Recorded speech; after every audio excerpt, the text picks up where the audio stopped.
the First World War. It starts with literally horses and carriages and ends with tanks. So it's the moment where modern war, you could argue, begins. From the very beginning, I felt this movie should be told in real time.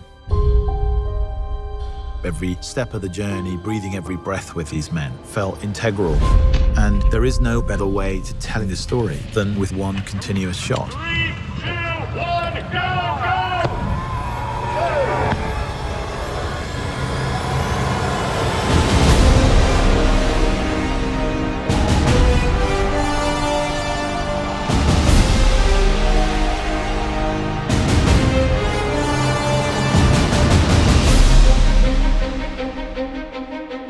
From the first moment I talked to Sam about the idea of it as a one-shot movie, I knew it was going to be really immersive. It's meant to make you feel that you are in the trenches with these characters. The film in itself is a slice of time. These two young men get sent on a mission to deliver a message to stop an attack. So they've got to cross into enemy territory on a race against time to deliver a message that will save 1,600 lives. And the camera never, ever comes away from the two characters. There's always that sort of get-out-of-jail card that you have with the movie. Well, you know, we might be able to cut around this, or we might take that scene out. That's not possible on this film. The dance of the camera and the mechanics all have to be in sync with what the actor's doing. When you achieve that, it's really beautiful and exhilarating.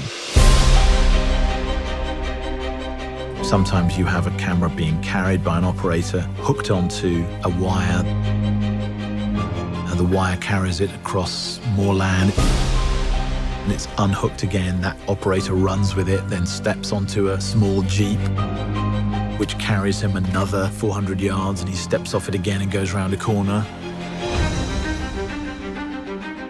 Let's go back to 1. This film does not take place in a series of interiors.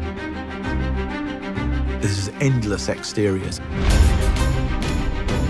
No location ever repeats, so you're constantly moving through landscapes. Being such an exterior movie, we're very dependent on the light and the weather. And we kind of realized, well, for a start, you can't really light it. Action. Because, you know, if you were running down a trench and turning around 360 degrees, there's nowhere to put a light anywhere.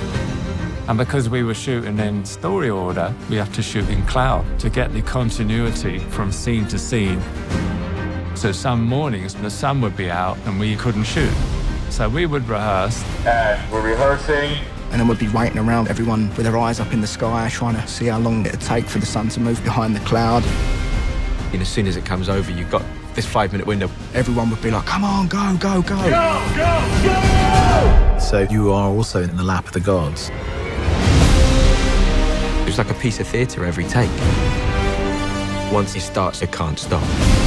If something goes wrong, you just have to keep going. Until you actually see it on a screen, you don't really realize how immersive it is and how that technique kind of draws you into it. For me, engagement is very important. And that is behind the way in which we've decided to shoot this film. I wanted people to understand how difficult it was for these men. And the nature of that is behind everything.